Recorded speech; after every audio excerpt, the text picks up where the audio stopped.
아모스서에는 5개의 환상이 나옵니다. 뭐 메뚜기 환상, 가뭄에 대한 환상, 또 다림줄, 또 환상 기억이 잘 안 나. 하여튼 4개의 환상이 나오고요. 여름 과실, 그리고 다림줄 이렇게 나오는데 마지막 환상이 이제 5번째 환상이 이제 오늘 나옵니다. 그런데 차이점이 있습니다. 차이점.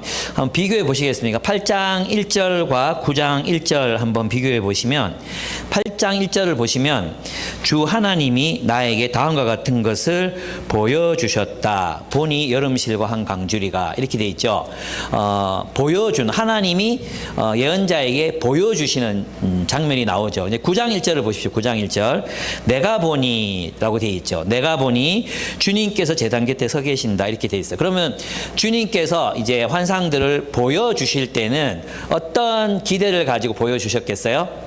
가서 전하라고, 이제 여름실과 같이 마지막이 됐으니까 빨리 회개하라고, 다림줄로 이제 측정하고 있으니 빨리 회개하라고, 가뭄이 오기 전에, 메뚜기가 오기 전에 빨리 회개하라고 이렇게 보여주셨단 말이에요. 근데 이제는 마지막이라는 겁니다. 이제 마지막 5번째 환상은 주님이 행동하시니까 이제 더 이상 알려줄 수 있는 시간이 없어요. 이제는 주님이 행동하시겠다. 너는 보기만 해라. 가서 전할 필요 없다. 이제 끝이다. 이게 이제 이 본문에 나오는 9장 1절에서의 내용이라고 할 수 있습니다. 이제는 하나님의 단호한 심판의 행동만 남았다는 것입니다.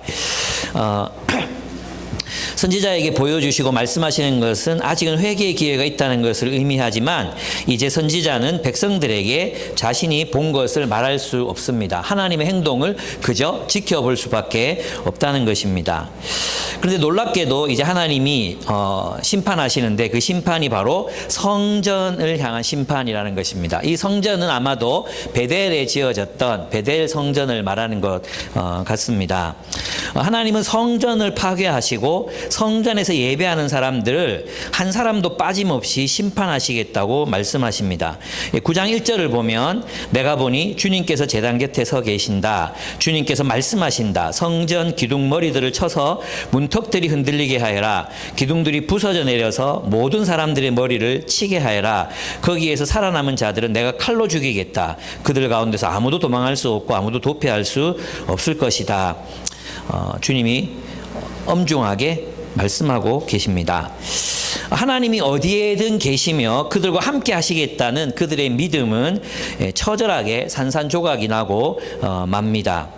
제단은 그들의 죄가 용서받고 또 하나님과 이웃과의 관계를 새롭게 시작하는 장소였습니다. 하나님은 우리를 분명히 용서하시고 또 새롭게 시작하게 하시는 분이시지만 하나님의 말씀이 없는 하나님의 백성들의 삶은 엄중한 하나님의 심판 앞에 놓이게 됩니다. 하나님의 말씀이 없는 성전, 하나님 말씀이 없는 성전에서 드리는 예배는 곧 우상숭배가 되고 말기 때문입니다.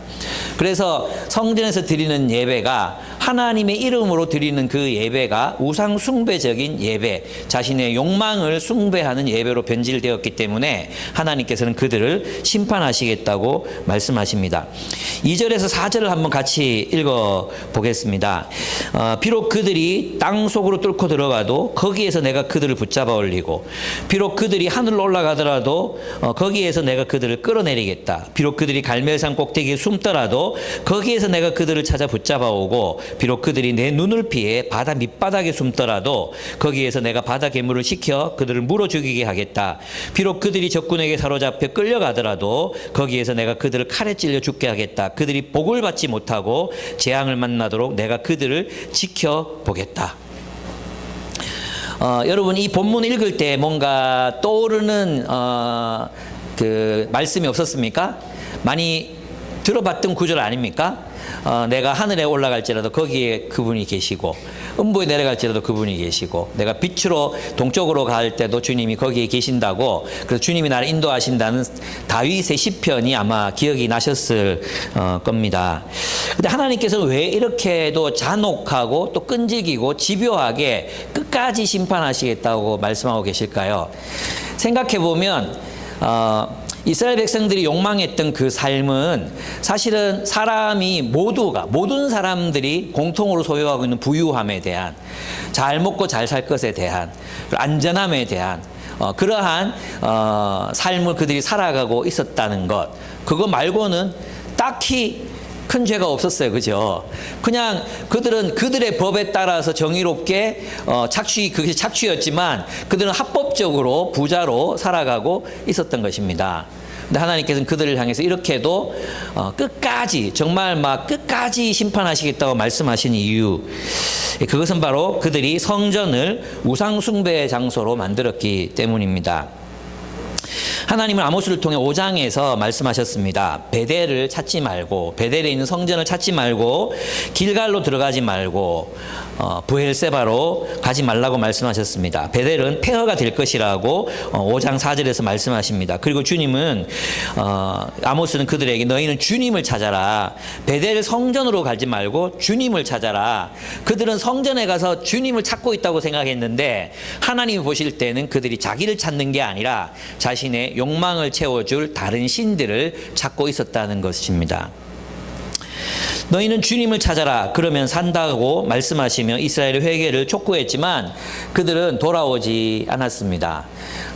심판이 닥쳐봐야 그 무서운 걸 알지. 지금 만약 우리가 이제 아모스가 와가지고 너희들 회개 안 하면 중국이 쳐들어와서 너희들 다 죽일 거야. 교회부터 처참하게 짓밟을 거야. 이렇게 얘기하면 피부로 잘 안 와닿을 것 같거든요. 그죠? 중국이 우리한테 전쟁을 한다고 국제 정세를 잘 모르네. 우리나라 지금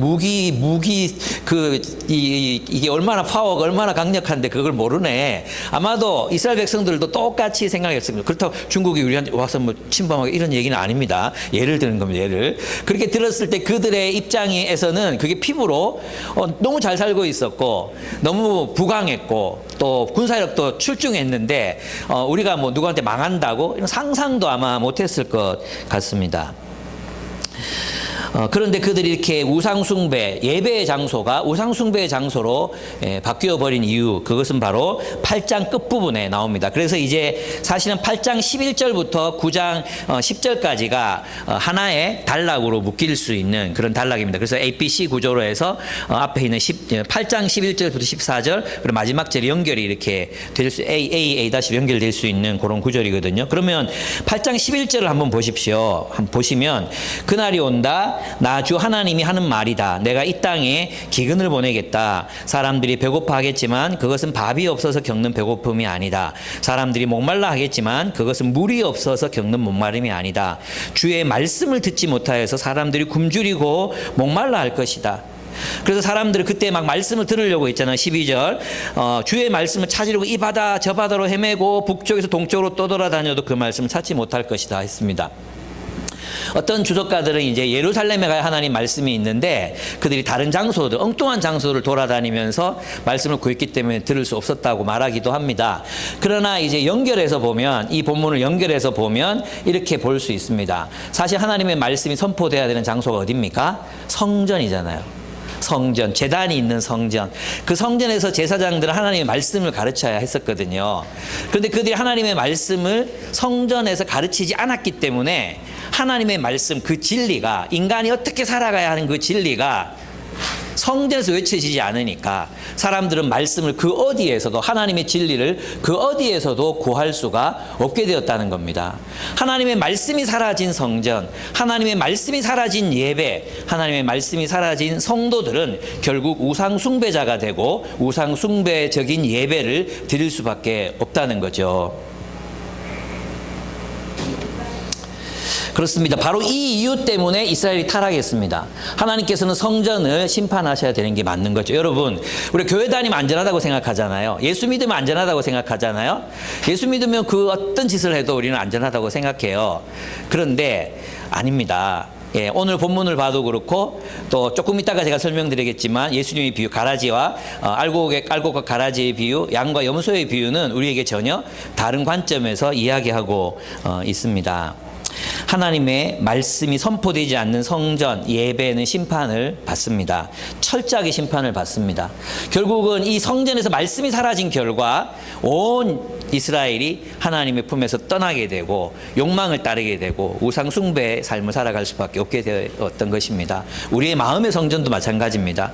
주님은 우리 마음의 성령이 전이라고 말씀하셨는데 우리의 마음의 전에 하나님의 말씀이 거하지 않으면 우리의 마음에 저는 우상을 섬기는 제단이 될 수 있습니다. 우리의 욕망을 섬기는 제단이 될 수 있다는 거죠. 여러분, 여러분의 하나님 말씀 어디까지 스며들어 있습니까? 제가 이제 최근에 여러 교회들을 다니면서 느껴지는 느낌이 있습니다. 성도들이 참 좋습니다. 성도들이 참 좋아요. 그런데 어떻게 느껴지냐 하면 말씀이 깊숙이 스며들어 있지 않다는 느낌이 있잖아요. 어떤 느낌인지 아실지 모르겠어요. 그리스도인이에요. 친절하고 착하고 좋아요. 그런데 어떤 것들을 결정하거나 정말 이제 사람을 대하거나 재정 사용에 있어서나 이럴 때 왜 화분에 물을 주는데 물이 왜 이렇게 주다 보면은 뭐가 막혀가지고 뿌리 깊숙이 스며들어야 열매를 맺잖아요. 꽃이 피고 열매를 맺잖아요. 근데 마치 그 위에 이제 표면에 그냥 수분이 이렇게 스며들어 있는 것 같지만 실제로는 뿌리가 물을 못 먹고 있는 그런 느낌. 그런 느낌들이 있어요. 그러니까 염색이 되면 뼛속같이 염색이 돼야 진짜 오골개는 뼈가 까맣잖아요. 그죠? 뼛속까지 까만 게 오골개잖아요. 진짜 그리스도인이라면 하나님의 말씀이 우리 뼈까지 스며들어가지고 우리 무의식까지도 장악해야 되는데 오히려 그냥 껍데기만, 우리의 껍데기만 표면적으로 그냥 선크림 발라놓은 정도, 그 정도로 우리가 신앙생활을 하고 있지 않은가. 진짜 하나님께서 깊은 헌신과 결단 그리고 선택, 순종을 하라고 할 때는 나의 자아와 그게 부딪히면 탁 거절하는, 진짜 정말 친절한 사람인데 자기 재산 문제, 자기 자존감 문제, 자존심 문제 이런 게 딱 걸리면 여기서 딱 거절하는 그런 모습들을 제가 너무 많이 보는 것 같아요. 예. 그건 그리스도인이 아니잖아요. 그죠? 그냥 표면적인 그리스도인이지. 그래서 저희는 우리가 이 깊이 하나님의 말씀이 우리 깊이 좀 스며들어서 스며들어야 된다. 예, 맛이 덜 밴 고기는 맛이 없잖아요. 우리 끝까지 진짜 오골개는 뼈까지 까맣듯이 우리가 진짜 하나님의 말씀으로 우리 뼛속까지 하나님의 말씀으로 스며든 그런 진짜 그리스도인이 되고 싶고 또 보고 싶다는 생각을 하게 되었습니다. 여러분, 하나님의 말씀, 그러나 여기서 하나님의 말씀이 없는 사람에게는 하나님의 임재는 뭐가 됩니까? 저주가 돼요. 우리가 찬양을 막 드렸잖아요. 막 찬양들 하나님 나와 함께 하시고 너무 좋아요. 저도 막 찬양하면서 눈물 났거든요. 하나님 나와 함께 하시고 나와 동행하시고 나를 지켜주시고 나를 보호하시고 진짜 좋잖아요. 근데 우리가 하나님 이름을 불러요. 나를 지켜달라고, 나를 보호해달라고, 나와 함께 해달라고. 근데 진짜 하나님이 나와 함께 해주면 하나님의 말씀이 우리와 동행하지 않은 채로 하나님이 나에게 나타나실 때는 두려워하셔야 돼요. 두려워. 그죠? 오늘 본문에 이스라엘 백성들이 하나님의 임재를 그렇게 간구했는데 하나님 나타나시는, 내가 왔다. 너희를 심판하겠다. 그리고 너희들 여기 기둥, 진짜 실감 나잖아요. 이 기둥, 이게 부사지면 다 무너질 거 아니에요. 그죠? 그렇게 예배하러 온 너희들, 나를 찾아온 너희들이 나와 동행함을 얻는 것이 아니라 나의 심판을 받게 될 것이라고 얘기하는 게 얼마나 황당했겠습니까? 예배드리러 왔는데, 하나님 찾아왔는데 그 하나님이 적으로 나타나실 수 있다는 거죠. 누구에게요? 하나님의 말씀이 없는 사람들에게, 하나님의 말씀을 잃어버린 채 하나님을 예배하는 자들에게, 아니 하나님을 자신의 욕망의 이름으로 숭배하는 자들에게, 욕망을 하나님 삼아 교회라는 공간에서 그리스도인이라는 이름으로 예배하는 모든 자들에게 하나님께서 심판하시겠다고 말씀하고 계시는 것입니다. 시편 139편을 한번, 요거 좀 어디 갔지? 네, 제가 미리 얘기를 안 드렸나 봐요. 네. PPT 제 걸로 아모스 9장으로 좋습니다. 시편 139편에 눈 좋으신 분들 한번 따라 읽으시면 좋겠습니다. 이 다윗의 시편입니다. 다윗의 시편 외우시죠? 제가 읽어보겠습니다. 내가 주님의 영을 피하여 어디로 가며 주님의 얼굴을 피해서 어디로 도망치겠습니까? 내가 하늘로 올라가더라도 주님께서는 거기 계시고 스올의 자리를 펴더라도 주님은 거기에도 계십니다. 내가 저 동력 너머로 날아가거나 바다 끝 서쪽에 가서 거기에 머무를지라도 거기에서도 주님의 손이 나를 인도하여 주시고 주님의 오른손이 나를 힘있게 붙들어 주십니다. 내가 말하기를 어둠이 와락 나에게 달려들어서 나를 비추던 빛이 밤처럼 되어버렸다 하더라도 해도 주님 앞에서는 어둠도 어둠이 아니며 밤도 대낮처럼 밝으니 주님 앞에서는 어둠과 빛이 다 같습니다. 이것이 하나님과 동행하는, 하나님의 말씀과 동행하는 자의 축복입니다. 하나님의 말씀을 따라 살고 싶어하는 사람들은 어둠이 아닙니다. 환한 빛처럼 우리에게 고난이 닥치고 박해가 닥치고 때로는 힘든 일이 있더라도 그 힘든 일 속에서 우리는 빛을 바라보고 길을 찾아 갈 수 있다는 거예요. 내가 저 하늘 높이 올라가도 땅으로 꺼져도 바닷속에 빠져도 주님은 나를 붙들어서 인도하시겠다는 거예요. 그런데 있잖아요. 다윗이 이것을 확신할 수 있었고 하나님이 다윗과 함께 하셨던 이유가 무엇인가? 그것이 뒷절에 나옵니다. 한번 같이 읽어보셨으면 좋겠어요. 시작. 하나님 나를 샅샅이 살펴보시고 내 마음을 알아주십시오. 나를 철저히 시험해 보시고 내가 걱정하는 바를 알아주십시오. 내가 나쁜 길을 가지나 않는지 나를 살펴보시고 영원한 길로 나를 인도하여 주십시오. 아멘. 그러니까 다윗의 갈망은 어디에 있었습니까? 영원한 길.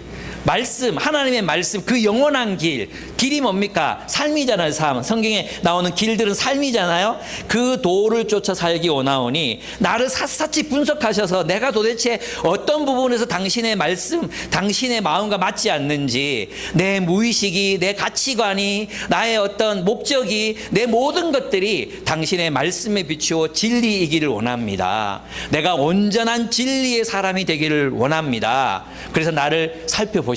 나를 영원한 길로 인도해 주십시오. 이 갈망이 있는 여러분들과는 하나님이 동행하십니다. 하나님이 동행하십니다. 그래서 하나님께서는 여러분과 함께 거기에서도 주님의 손이 나를 인도하여 주시고 주님의 오른손이 나를 힘있게 붙들어 주십니다라고 여러분은 고백할 수 있습니다. 그러나 하나님의 말씀 없이 자신의 욕망을 하나님의 이름으로 섬기는 사람들은 하나님의 심판을 받게 됩니다. 그럼 문제가 뭔지 아십니까? 누가 그들인가 하는 거예요. 누가 심판을 받는 자들인가? 그게 아모스 9장 10절에 나와요. 10절. 그럼 누가 심판을 받는 자들인가? 9장 10절을 한번 보시면 나의 백성 가운데 재앙이 우리에게 덮치지도 않고 가까이 오지도 않는다 하고 말하는 죄인은 모두 칼에 찔려 죽을 것이다. 이들이 누구겠어요?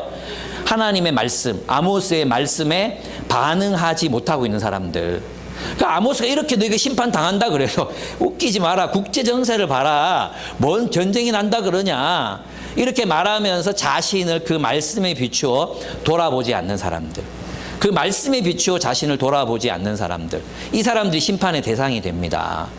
그러니까 말씀에 비추어 자기를 비춰보지 못하는 사람들, 내가 뭐 잘못했는데, 이 사람들 특징이 뭔지 아십니까? 난 잘못한 거 없어요. 예. 내가 뭐 잘못했는데, 이게 바로 악인들의 특징입니다. 악인들은 스스로가 악인인지 모릅니다.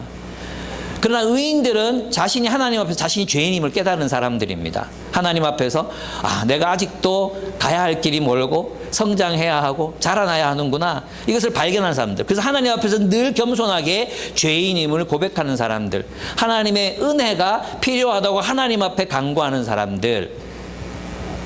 그들이 하나님의 긍휼하심을 받고 하나님의 인도하심을 받는 겁니다. 그렇습니다.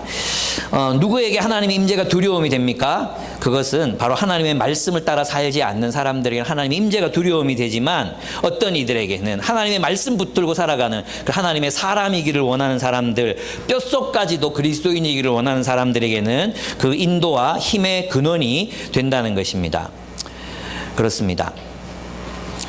두 번째 단락으로 넘어가 7절에서 10절을 보면 하나님은 이스라엘의 의로운 자들을 남겨두십니다. 하나님이 심판이 있지만 모든 사람들을 심판하시지는 않겠다는 것이 두 번째 단락의 내용입니다. 두 번째 단락을 보면 이제 이렇게 되어 있습니다.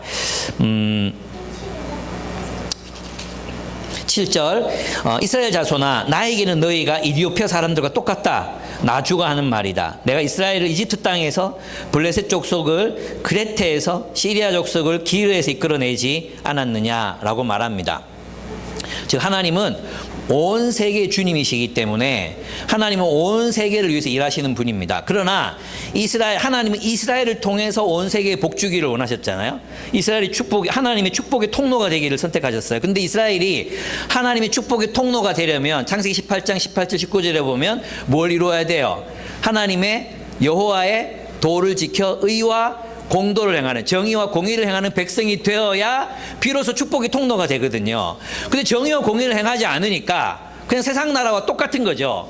세상 사람들과 똑같아졌어요. 그러니까 하나님께서는 앞부분에 1장에서는 1장과 2장에서는 너희가 율법이 없어서 망한다 그랬지만 이제 마지막에 와서는 이방인들을 대하는 그 기준으로도 너희는 세상적인 나라보다도 더 세상적인 나라가 되어버렸다. 그래서 나는 너희를 심판하겠다고 주님이 말씀하고 계십니다. 다를 게 없다는 거죠. 이제 이집트 족속이나 중국 사람이나 미국 사람이나 이스라엘이나 다 똑같아져 버렸다. 너희는 하나님의 백성으로서의 어떤 하나님과의 특별한 관계도 잃어버렸고 그냥 너희 세상 나라가 돼버렸다. 이게 바로 이 구절의 뜻이라고 할 수 있습니다.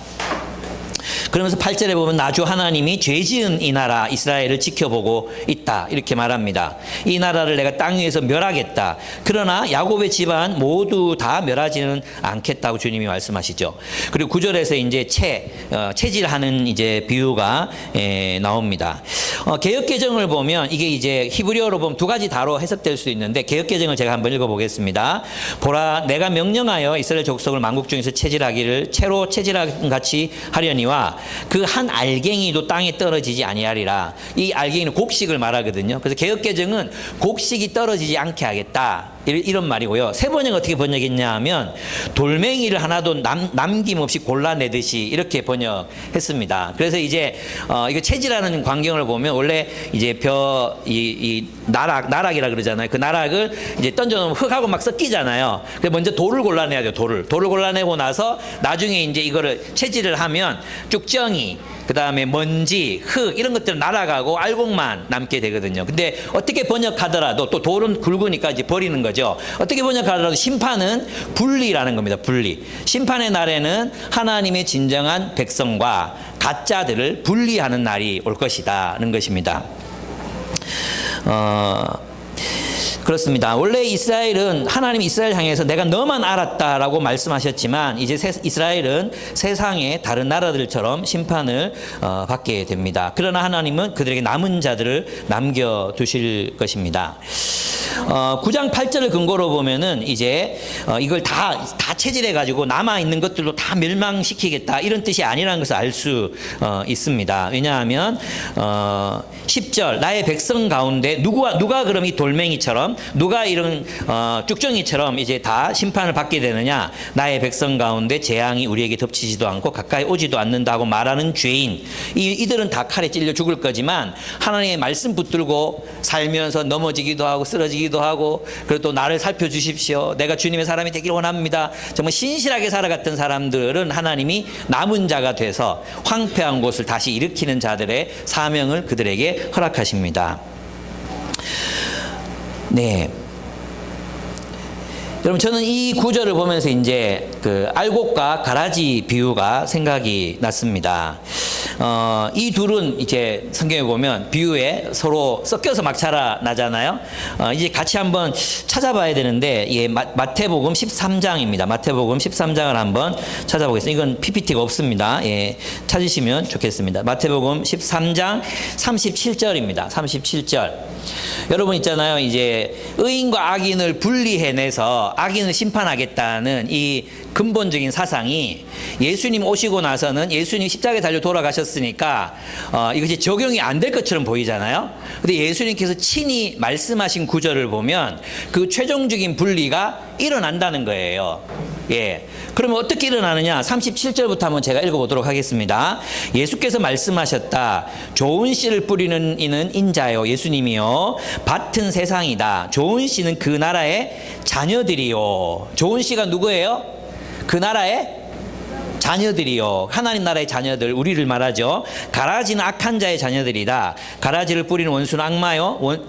추수 때는 세상 끝날이요. 추수꾼은 천사들이다. 가라지를 모아다가 불에 태워버리는 것 같이 세상 끝날에도 그렇게 할 것이다. 인자가 천사들을 보낼 터인데 그들은 죄짓게 하는 모든 일들과 이게 가라지가 하는 일입니다. 불법을 행하는 모든 사람들 이들이 가라지입니다. 자기 나라에서 모조리 끌어모아다가 불아궁에 쳐넣을 것이다.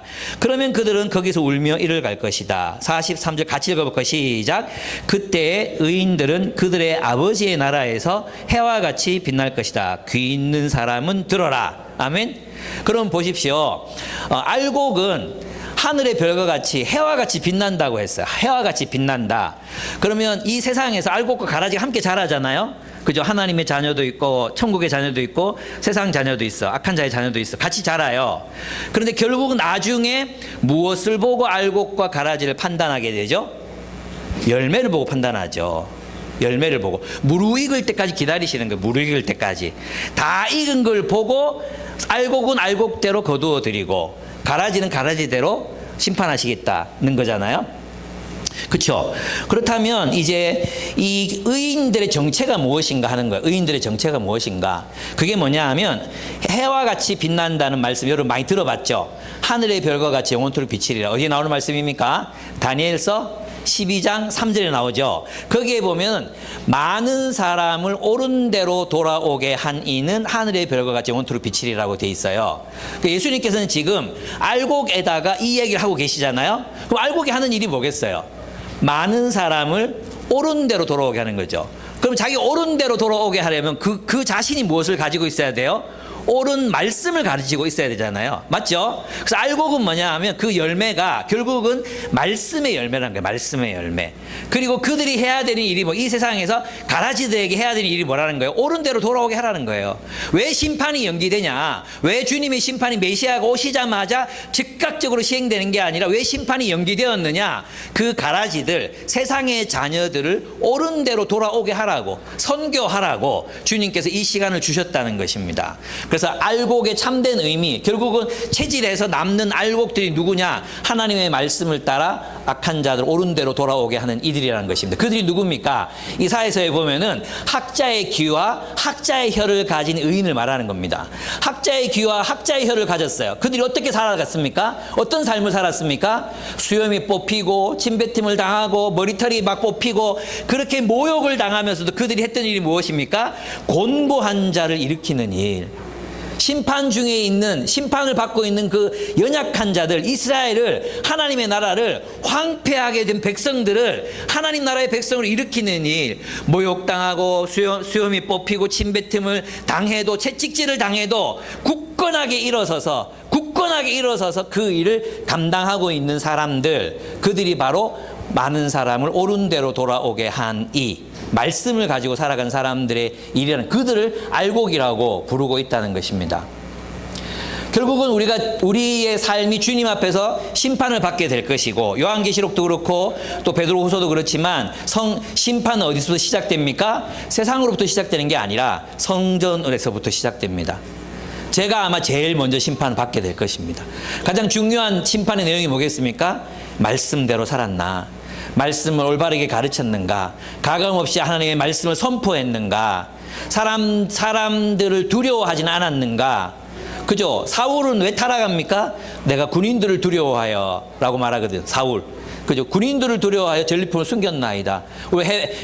헤렘 전쟁은 완전히 다 죽이고 전리품을 가져오면 안 되는데 그 전쟁을 타락시켰잖아요. 왜 그랬습니까? 하나님의 말씀보다 그 말씀에 순종하기보다 사람들을 두려워했기 때문이라고 말하고 있습니다. 여러분, 그런데 있잖아요. 여러분이 알곡인지 가라지인지 언제 알아요? 예, 끝에 가면 알죠. 근데 처음부터 모를까요? 알아요. 예. 농부들이 딱 봐도 알곡인지 가라지인지 보여요. 근데 가라지 뽑다가 알곡도 뽑을 것 같아서 그냥 놔두는 거예요. 그럼 뭐냐 하면 여러분도 알 수 있어. 지금 여러분이 누구의 열매를 맺고 있는가? 여러분 여기서 보면 가라지가 알곡이 될 수 있다는 것은 알곡도 가라지 될 수 있다는 뜻입니다.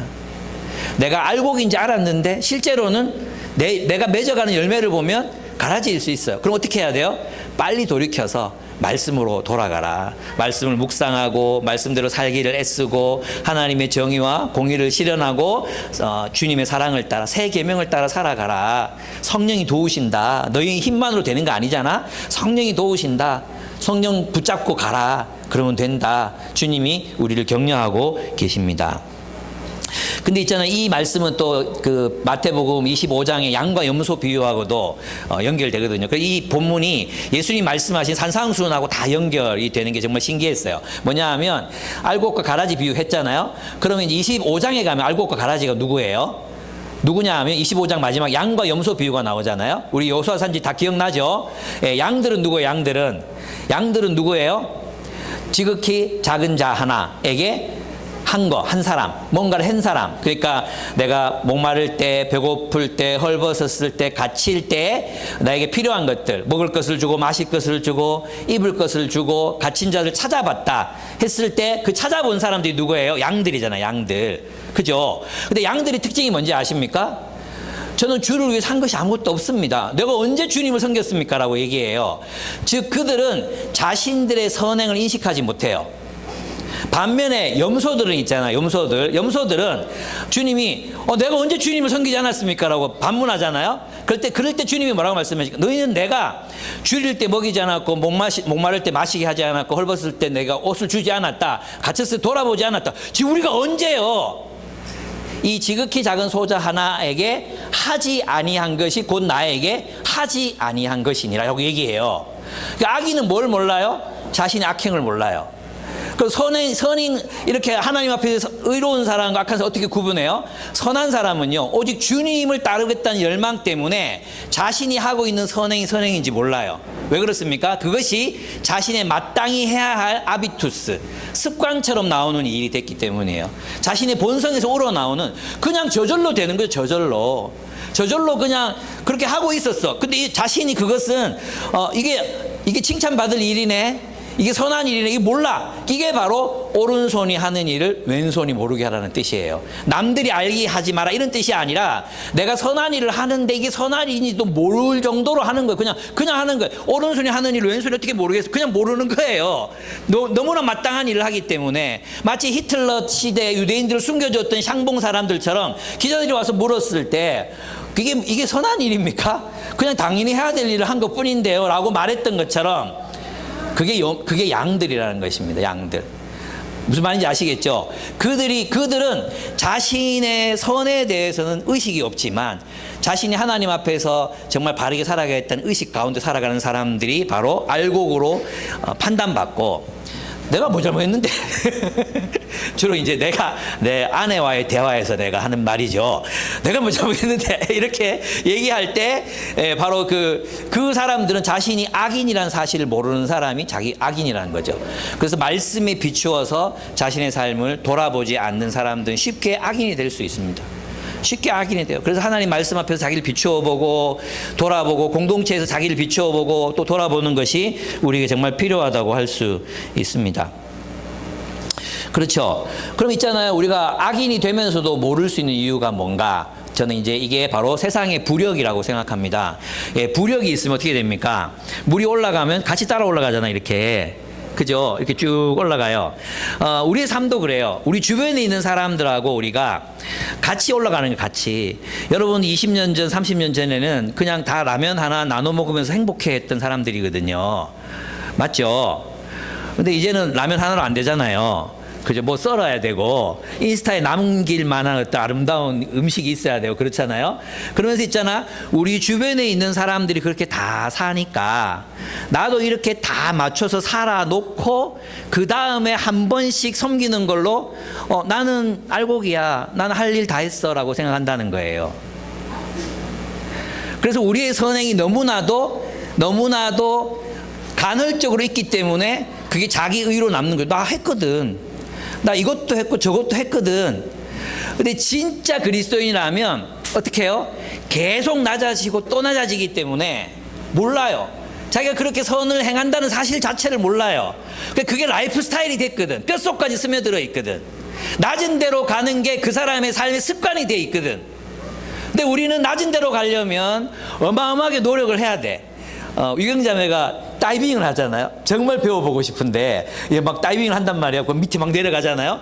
저는 20초를 못 있겠더라고. 20초를 1분 있어 보는 게 정말 1분 있어 보면 나 지금 소원이 없겠어. 소원이. 근데 아무리 숨참기 연습을 하고 물에 들어가도 바닥에 내려가는 것도 어려워요. 여러분 있잖아요. 처음에 내려가서 풀장 가서 바닥에 깔려가지고 한번 수영해보세요. 안 돼요. 자꾸 떠올라. 자꾸 내려가는 게 힘들어. 그거예요. 우리가 살아가는 사람들, 우리 주변 사람들이 다 그렇게 살고 있으니까 거기에 일단 우리 삶을 맞춰놔. 그죠?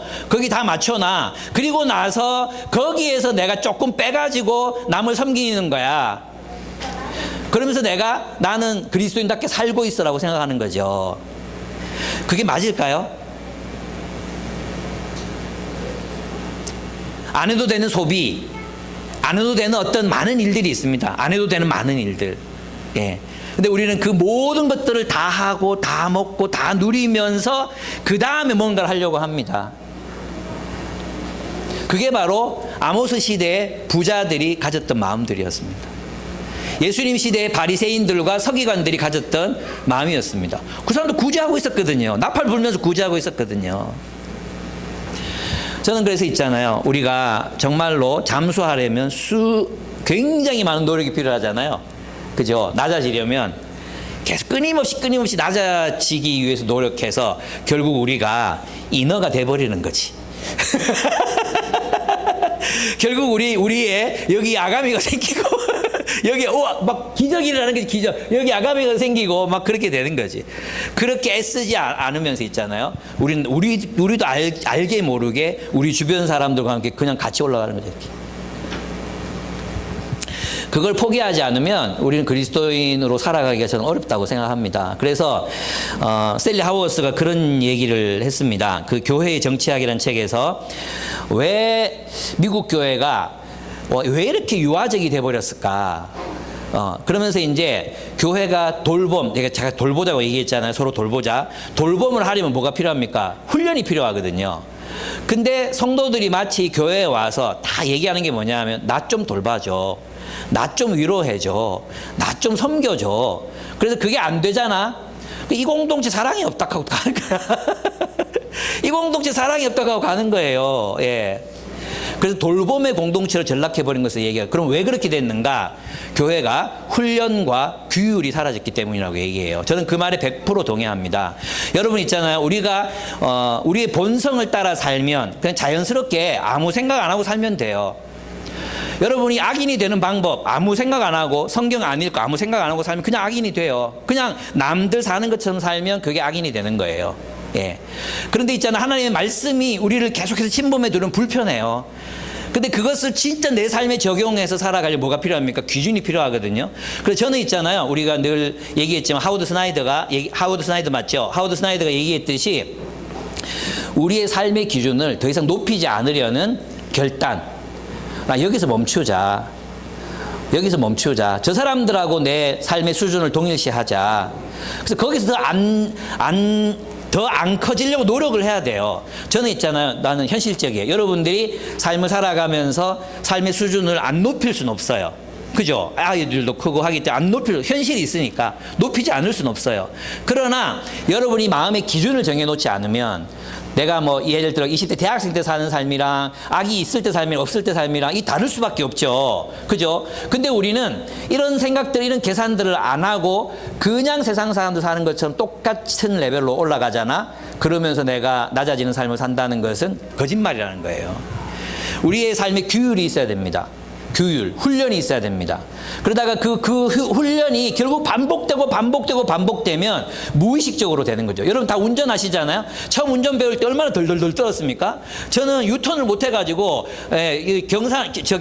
경산에서 청도까지 그냥 유턴을 못 해가지고 안 되는데 하면서 계속 밀려가지고 청도까지 갔다가 거기 큰데 나와가지고 이제 돌아가고 나온 적도 있었거든요. 정말 너무 무서웠어요. 왜 운전이 그렇게 무서웠는지. 저는 한 2년 걸렸어요. 운전 공포를 극복하는데. 그리고 이제 이 영남 달구벌대로 이 경산에서 대구 나가는데 60km 이상을 못 내게는 거예요. 그래서 난리가, 거기는 80km, 90km 달려줘야 되는 데인데 뒤에서 빵! 빵! 빨간 불 나타나면 살았다. 막 이러고 이런 게 한 6개월 정도 지속됐던 것 같아요. 근데 지금은 뭐가 문제냐 하면 과속 경보기가 울리는데도 의식이 안 돼. 그게 내 귀에 안 들려. 그래서 이제 또 20만 원, 30만 원 내고 이게 그렇게 한데 어쨌든 그래 되잖아요. 예. 훈련이 있어요. 그 훈련이 반복적으로 우리에게 일어나서 진짜 그렇게 살게 해야 돼. 아이들도 마찬가지. 우리의 어떤 동기, 순수한 동기, 그걸로 선한 삶을 살아낼 수 없어요. 훈련해야 돼요. 예. 그래서 여러분 극복해 봐야 되거든. 극복해보고 우리의 어떤 욕망 이런 것들도 극복해보고 낮아지는 게 도대체 뭔가 생각해보고. 그래서 우리 문화가 그렇게 모두가 자꾸 상향성을 향해서 나아가기보다도 좀 그렇게 살 수 있지만 그렇게 안 살고 션처럼, 내가 맨날 션 얘기하잖아. 션. 좀 외워. 션처럼 또 장나라처럼 그렇게 살 수 있지만 그렇게 안 살고 좀 낮은 거 선택하고 그 남은 것들을 나누고 좀 나눠도 뭐 이렇게 뭐 1, 20만 원 아니고 좀 내가 그래 못해서 그 말을 못하겠다만 어쨌든 좀 그렇게 좀 한번 해보자. 그런 생각이 듭니다. 네. 그렇습니다. 부력을 이겨내는 삶, 세상이라는 부력을 이겨내는 삶, 그래서 거꾸로 잠수하는 삶, 결국은 이제 인어가 되고 마는 삶, 예, 그게 우리의 삶이 아닌가. 성령 보내셨으니까 불가능하다고 말하지 말고, 예, 우리 그런 거 꿈꿨지 않습니까? 부자가 돼도 부자로 살지 않는 부자. 그죠? 돈이 많아도 많은 그 돈, 그거 의지해서 그 수준을 사는 삶이 아니라 정말 가난한 사람들과 동일시하는 삶. 그렇다면 우리가 그런 삶을 지금부터 추구해야 되고, 그렇습니다. 예, 여러분. 지금 여러분이 살고 있는 삶, 우리 바울 삼지 취준생들이 보면 굉장히 높은 삶이에요. 여러분 살아가고 있는 삶들이. 예. 여러분이 뭐 타고 오는지 다 봐요. 그런 거. 예. 그렇다고 뭐 쓸데없는 죄책감 갖지 말고, 미니 2,000만 원짜리 괜찮아. 그걸로 죄책감 갖지 말고. 그렇습니다. 예. 마지막 단락입니다. 11절에서 15절. 하나님은 하나님 나라를 세워 가십니다. 이 메시아의 나라입니다. 하나님이 뭐라고 말씀하시냐 하면 결국은 결국 이스라엘은 멸망하죠. 9장에 보면 아모스가 이제 설교했는데 BC 722년에 이 이스라엘은 멸망하고 맙니다. 그러나 하나님께서는 그들에게 회복을 말씀하십니다. 예, 그날이 오면 내가 무너진 다윗의 초막을 일으키고, 다윗의 초막, 이것은 뭐냐 하면 다윗의 가문, 다윗의 왕권을 말합니다. 그러니까 다윗에게 약속하신 하나님 나라를 말합니다. 다시 말하면 하나님이 다윗에게 정의와 공의의 나라를 세우게 하겠다고 말씀하셨잖아요. 그 약속을 다윗의 후손으로 오신 예수, 메시아를 통해서 이루어지는 하나님의 나라가 이루어질 것이다. 지금은 아니지만, 지금 너희는 패망했지만 결국은 하나님께서 너희를 일으키셔서 하나님 나라를 세울 것이다. 이런 이야기입니다. 그럼 그 터진 울타리를 고치면서 그 허물어진 것들을 일으켜 세워서 그 집을 옛날과 같이 다시 지어 놓겠다. 그래서 에돔 족속 가운데서 남은 자들과 나에게 속해 있던 모든 족속을 이스라엘 백성이 차지하게 하겠다. 이렇게 말씀하십니다. 이 구절이 뭡니까? 그날이 오면 메시아가 오시면 이제 이방 민족들이 하나님 나라의 백성이 된다는 것입니다. 그래서 우리도 하나님 나라의 백성, 메시아의 백성이 될 수 있었죠. 근데 이제 1세기 때 바울 시대에 이제 유대인 기독교인들이 이걸 이해를 못했어요. 아니, 하나님 나라 백성이 되면 이스라엘이 돼야지. 그러려면 유대인이 되려면 할례를 받아야 되니까 너희들은 할례를 받아라고 강요했던 것입니다. 거기에 대해서 이제 하나님께서 그들을 설득하시잖아요. 베드로에게는 고넬료 환상 잡아먹어라 이래가지고 이제 그 환상을 보여줘 설득하시고, 야고보에게도 하나님 말씀으로 설득하시는데 그때 그 구절이 아모스였어요. 아모스, 지금 우리가 읽고 있는 이 본문을 말씀합니다. 그래서 한번 읽어보도록 하겠습니다. 요거는 이제 그 다윗 가문, 다윗 왕가, 그날이 오면 주님께서 돕게 하신 싹이 아름다워져 영화롭게 될 것이다. 이게 이제 이스라엘에 하나님이 메시아를 보내시겠다는 약속이고요. 이사야 32장 1절, 여기도 마찬가지로 장차 한 왕이 나와서 공의로 통치하고 통치자들이 공평으로 다스릴 것이다. 이 왕이 바로 예수 그리스도, 다윗의 후손으로 오시는 왕을 말합니다. 그래서 그 가문이 다시 세워진다는 거죠. 그다음 넘어가서 사도행전 15장 16절 한번 같이 읽어보겠습니다. 요거는 뭐냐 하면 야고보가 이제 그리스 사람들을 할례를 받아야 기독교인이 될 수 있다, 그리스도인이 될 수 있다고 얘기했을 때 야고보가 마지막으로 이제 확정지었던 그런 선언입니다. 그걸 한번 읽어보면요. 이 뒤에 내가 다시 돌아와서 무너진 다윗의 집을 다시 짓겠으니, 그죠? 아까 우리 읽었던 아모스를 인용하고 있는 거거든요. 허물어진 곳을 다시 고치고 그 집을 바로 세우겠다. 그래서 남은 사람이 나 주를 찾고 내 백성이라는 이름을 받은 모든 이방 사람이 나 주를 찾게 하겠다. 조금 달라졌지만 모든 이방 사람, 에돔 족속, 그리고 본문에 보면 세계 만민 가운데서 이스라엘 집안을 세계 어디 갔죠? 미안합니다. 나에게 속해 있던 모든 족속을 이스라엘 백성이 차지하게 하겠다, 이런 뜻입니다. 그래서 이제 세계 선교가 일어난다는 거죠. 그래서 유대인들이 이걸 이해를 못했어요. 그러나 하나님 메시아가 오시면 단번에 최후 심판이 있을 거라고 생각했는데, 심판이 연기되는 이유는 바로 모든 민족들, 모든 나라가 주님께로 돌아와야 하는 선교 시대가 필요했기 때문에 이 시대가 주어진 것입니다. 그러니까 우리에게 주어진 사명이 뭡니까? 하나님의 선교에 참여하는 것입니다. 이제 어제 목사님 가정이 네팔로 돌아가시면 우리는 이제 네팔로 이제 명목을 가지고 여행을 갈 수 있는 명분이 이제 생깁니다. 그죠?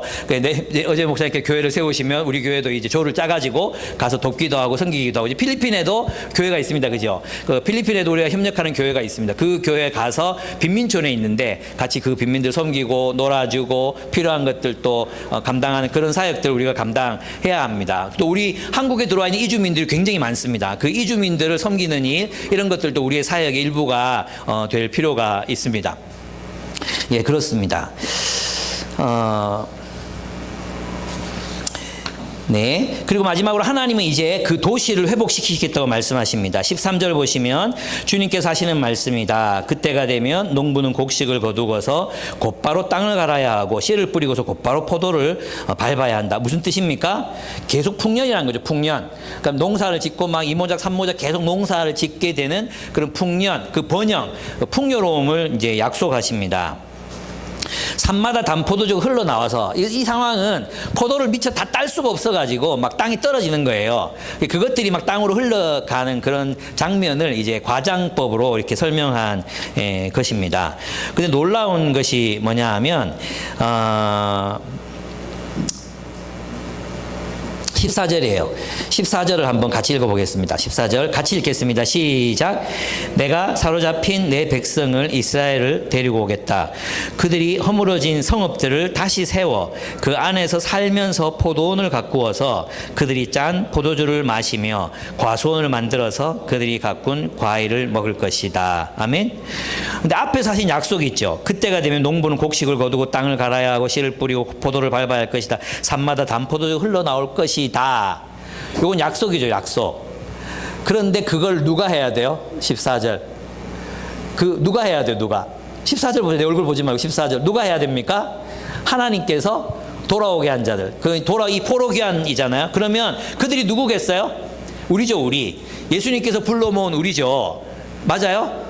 그러면 이런 단포도주가 흐르게 하고 막 풍요와 번영의 공동체, 하나님의 정의와 공의가 실현됐기 때문에 자기가 농사 짓고 자기가 일한 것을 오롯이 자신이 다 가져갈 수 있는 그런 공평한 공동체가 세워지게 하는 것이 누구 책임이란 거예요? 남은 자들 책임이란 거예요. 내가 그들 남겨진 자들을 돌아오게 해가지고 뭘 하겠다는 거예요?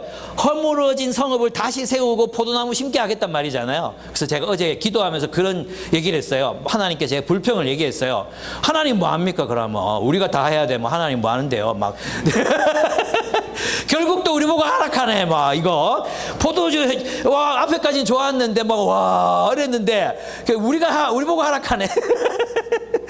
그래서 어제는 막 얘기했어요. 하나님 앞에. 아니 그러면 진짜 우리 포도나무 심으면 좀 포도주가 그렇게 막 흘러 넘치도록 해주세요. 기적도 일어나게 해주세요. 기적도 일어나게 해주시고 우리 안에서 막 그런 일들이 하나님이 약속하셨던 그런 일들이 일어나게 해주세요. 막 제가 막 강짜를 놨거든요. 그렇습니다. 결국 이 일을 누가 해야 합니까? 그렇죠. 그것은 우리에게 주어진 일이라는 것입니다. 이것은 이사야서 61장 3절에도 아주 감동적으로 기록되어 있습니다. 제가 한번 읽어보겠습니다. 그리하여 사람들은 그들을 가리켜 의의 나무, 주님께서 스스로 영광을 나타내시려고 손수 심으신 나무라고 부른다. 구약성경에서 나무는 국가를 말할 때가 많습니다. 국가.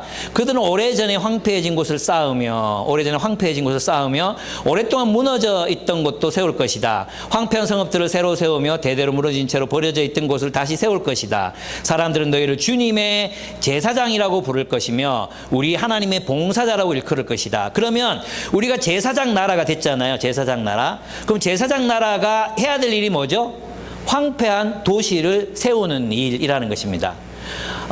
하나님을 떠나서 정의와 공의를 잃어버려서 심판받은, 그래서 황폐해져 버린 도시, 황폐해져 버린 세상을 다시 회복하는 것, 그 성읍을 세우는 것, 그게 누가 할 일이라는 거예요? 그리스도인들이 해야 되는 일이라는 거예요. 이게 바로 이 남겨진 자들이 해야 하는 일이라는 것입니다. 그러므로 너희가 땅에서 갑절의 상속을 받으며 땅을 차지한다. 온유한 자가 땅을 차지한다는 것입니다.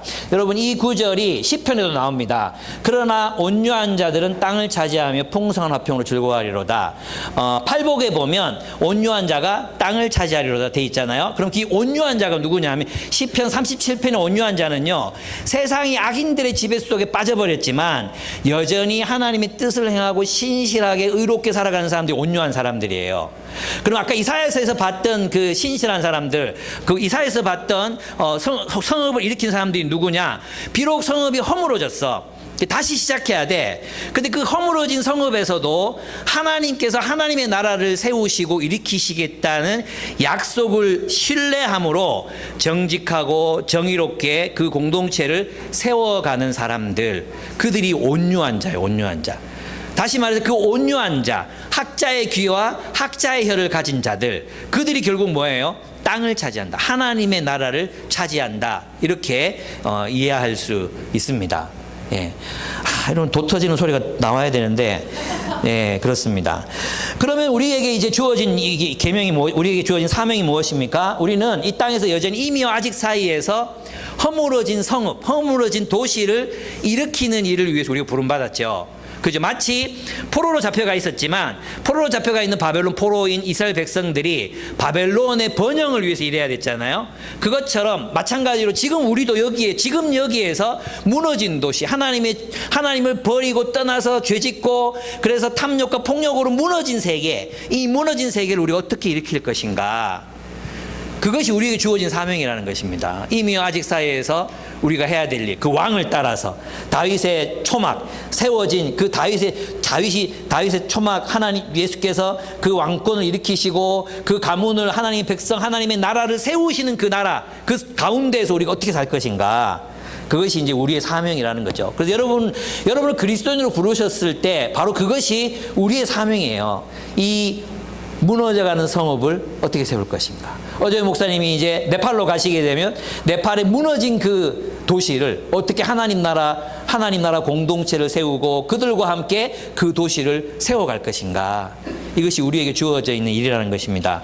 그래서 제가 4가지 정도, 적으셔도 좋은데 4가지 정도를 생각해 봤습니다. 첫째, 아모스서에 나와 있는 논리를 따라서 생각해 보면, 첫째는 정의를 이루고 공의를 실천하는 것입니다. 그 정의를 이룬다는 말은 우리 공동체, 교회 공동체가 정의로운 거버넌스, 그죠? 정의로운 섬김의 구조, 정의로운 섬김의 구조를 가지고 약자들을 돌볼 수 있는 그런 구조로 만들어야 한다 그랬죠. 위계적인 구조가 아니라 섬김의 구조로 우리의 구조를 만들어가는 것, 이것이 우리가 첫 번째 해야 되는 일인데, 공의는 실천하는 거라 했죠. 개인적으로 실천하는 것. 이게 때로는 섞이기도 하지만 정의는 주로 제도적으로, 공의는 주로 우리 개인의 실천으로 이렇게 이해하시면 그렇게 틀린 내용은 아닙니다. 그래서 첫째 해야 되는 게 뭐냐? 그나마, 요 말에 집중해 주시면 좋겠습니다. 그나마 성경적인 정책을 가진 정당 지지하기, 요거를 꼭 기억하셨으면 좋겠어요. 왜냐하면 이 세상의 모든 정당은 다 부패했고 다 타락했기 때문에 완전할 수 없거든요. 그래서 그래도 가난한 사람들, 또 뭐 토지 공개념 정도 이런 거 주장하는 이런 정당이 있으면 지지하자. 예. 그리고 이제 반대도 해야 되겠죠. 자꾸 더 부자 만들게 하는 정책을 가진 정당이 있으면 반대도 하셔야 됩니다. 두 번째, 멘토링 참여하자. 우리 왜 멘토링 하느냐? 우리 교회가 할 수 있는 가장 정의롭고 공의로운 실천, 공의의 실천, 세상의 약자를 돌보는 거라면 이 세상에 가장 약한 사람들이 누군가? 가난한 청소년들이다. 얘들은 자기 입장을 말할 수도 없고 자기 권리를 주장할 수도 없거든요. 그래서 우리가 선택한 게 멘토링이었잖아요. 그래서 여러분이 멘토링에 참여할 때 바로 하나님의 정의와 공의의 사역에 참여하는 것입니다. 예, 우리 교회가 선택한 거죠. 그 다음에 소비의 기준을 좀 정하자. 우리가 끝도 없이 자꾸 키우지 말고 이제 멈출 때가 되면 멈추고 그 다음 할 수 있도록 나가는 필요하죠. 그래서 수입에 따라서 소비를 늘리지 말자. 통장 나누자. 헌금해야 되는 통장. 제가 그렇게 얘기했어요. 요사와 요셉은 좀 넘어갔는지 모르겠는데 이제 제가 직장인 갓된 바울산지 제가 얘기했거든요. 니들 월급만 받으면 막 10에 3조 하고 막 가난한 사람들 돕고 막 그렇게 할 줄 알았지. 근데 월급 받고 나서 6개월 지났는데 11조 한 번도 안 하는 놈들 많아.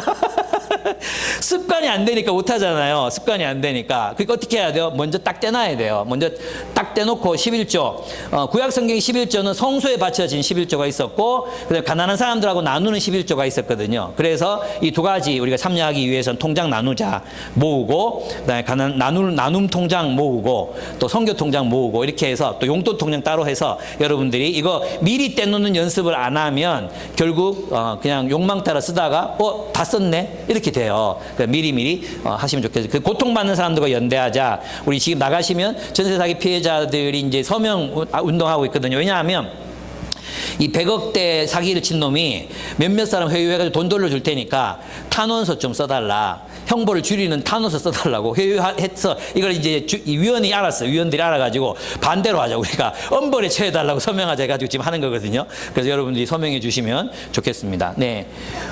고통받는 사람들과 연대해야 됩니다. 이번에 읽을 책이 7월달 읽을 책이 연결된 고통이라는 책이거든요. 이기병 의사 선생님이 쓴 건데 이분이 외노자 병원에서 섬겼던 분이에요. 너무 내용이 좋습니다. 그래서 꼭 읽어보시고 우리의 고통이 어떻게 서로 연결되는가를 살펴보시면 좋겠습니다. 두 번째는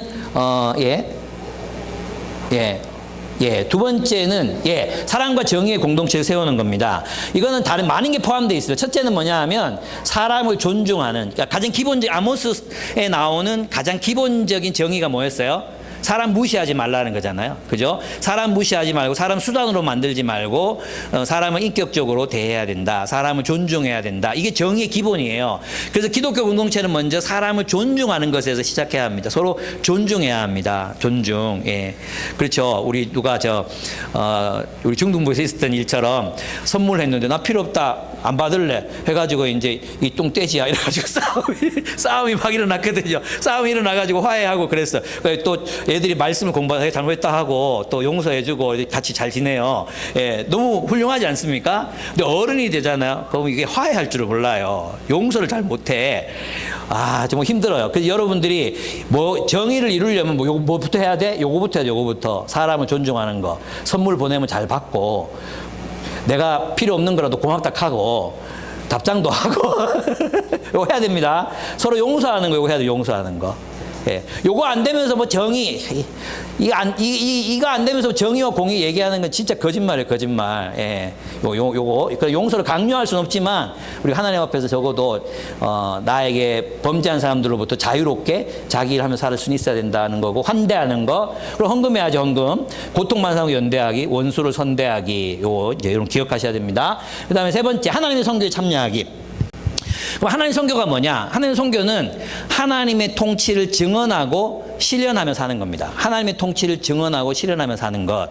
그거라면 첫째, 보내신 곳에서 자기 일 잘하는 거. 이게 정의의 기초입니다. 예, 자기 일을 잘해야 됩니다. 자기 일을 잘 못하면 어떻게 됩니까? 남이 해야 됩니다. 그건 정말 공의롭지 못한 일이거든요. 자신의 일을 자기가 잘 가면 돼요. 우리 세월호 사건이 있었잖아요.